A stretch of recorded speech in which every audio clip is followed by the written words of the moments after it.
बालाघाट सिवनी लोकसभा से चुनाव लड़ने की आदिवासी समाज ने हुंकार भर दी है, जहां कार्यक्रम में दलगत राजनीति से हटकर सामाजिक रूप से आदिवासी समाज के मुखियाओं की उपस्थिति देखी गई। आपको बता दें कि बहर गौडवाना कॉम्प्लेक्स में आदिवासी समाज द्वारा बैठक आयोजित की गई, जिसमें आगामी लोकसभा चुनाव में सबसे अधिक मताधिकार का स्वामित्व लगभग 7,50,000 यानी 7.5 लाख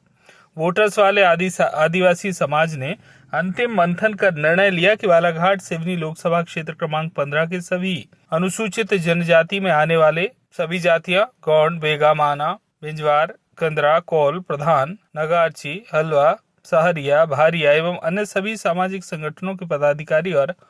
सामाजिक कार्यकर्तागण, महिला, पुरुष, बुद्धिजीवी, युवक, युवतियां सभी समाज के द्वारा आदिवासी महापंचायत बैठक का आयोजन गौडवाना सामुदायिक भवन बैहर में संपन्न हुआ, जिसमें ये बात सामने आई कि आजादी के बाद आज तक सिवनी बालाघाट लोकसभा क्षेत्र में अब तक किसी भी राष्ट्रीय पार्टी के द्वारा आदिवासियों को प्रतिनिधित्व करने का मौका नहीं दिया गया, जिससे आदिवासी समाज अपने आप को असहाय महसूस कर रहा है। यहाँ बैठक में परसवाड़ा, बैहर, बिरसा, बारा सिवनी, लालबर्रा, लांजी, बरघाट, कुरई ब्लॉक के अध्यक्ष और कार्यकर्ता एक मत होकर सर्वसहमति से सिवनी लोकसभा बालाघाट लोकसभा के लिए भुवन सिंह कोराम का नाम प्रस्तावित किया गया, जिसका समर्थन उपस्थित सदस्यों के द्वारा किया गया और चुनाव लड़ने के लिए आदिवासी समाज ने तन मन धन से सहयोग करने का भी संकल्प लिया। मैं भुवन सिंह कोराम, प्रदेश अध्यक्ष अखिल भारतीय आदिवासी धर्म परिषद।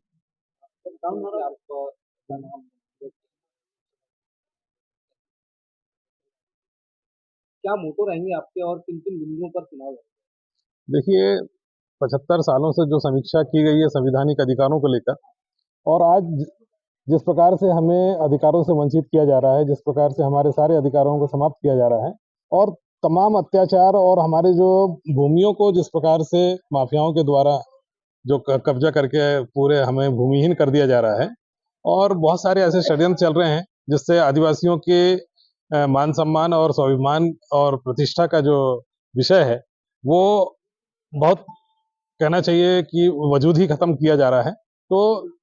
इसी परिप्रेक्ष्य में हम ये चाहेंगे कि अगर मैं लोकसभा सांसद के रूप में अगर चयनित होकर जाता हूं, तो ऐसा नहीं है, मैं कमजोर वर्ग की सबसे बड़ी आवाज बनना चाहता हूं, जिसमें आदिवासी, दलित, वंचित वर्ग के जो लोग हैं, माइनॉरिटी के जो लोग हैं, जो जिस प्रकार से तमाम राजनीति चल रही है और यहाँ जो तमाम कमजोर वर्ग के जो अधिकारों को कुचला जा रहा है, उनके साथ में जुर्म किए जा रहे हैं, तो उसका न्याय करने के लिए मैं अपना उठाऊंगा। अभी तक आदिवासी प्रत्याशी की मांग नहीं होती है, पहली बार है जो आदिवासी प्रत्याशी होना चाहिए लोकसभा में। देखिए, लोकसभा में सबसे बड़ा समाज है, सबसे बड़ा वोट बैंक है, और जितनी भी राजनीतिक पार्टियां हैं, कहीं ना कहीं इतने बड़े वोट बैंक का सम्मान उन्हें करना चाहिए था, क्योंकि देखिए हमसे भी आधे वोट बैंक का जो समाज है उसको 11 बार चांस दिया गया, और कहीं ना कहीं समीक्षा में हम कमजोर पड़ रहे हैं, क्योंकि हमारी जो राजनीति है वो गुलाम राजनीति है। हमारे जो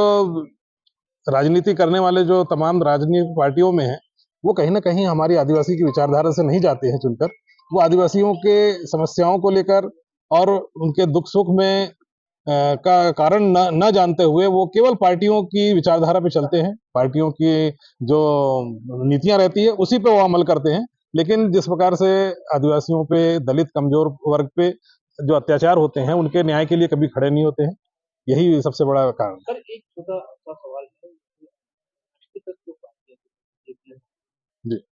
ये तो हमेशा आदिवासियों में, क्या लगता है आपको कि इन्होंने कभी आदिवासियों का हित किया है या नहीं? देखिए, आदिवासियों के हित की बात करना और उसके लिए, उनके अधिकारों के लिए उन्हें संरक्षित करने की जो नीति है उसमें बहुत अंतर है, क्योंकि जितनी भी राजनीतिक पार्टियां आई हैं सबने सांकेतिक राजनीति, जिसको सिंबॉलिक पॉलिटिक्स कहा जाता है, वही की है। आज उदाहरण के तौर पर देख लीजिए, हमारे देश का राष्ट्रपति जो हमारी महोदया मुर्मू जी हैं, और हमारे मणिपुर के राज्यपाल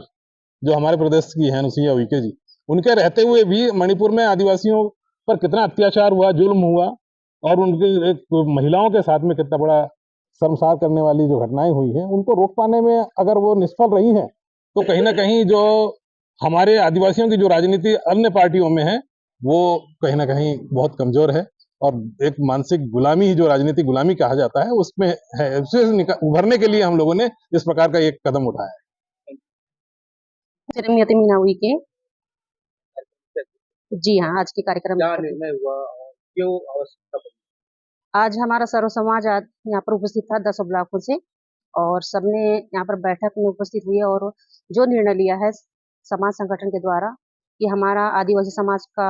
प्रत्याशी होना चाहिए और उसमें आज नाम भी घोषित कर दिया गया है।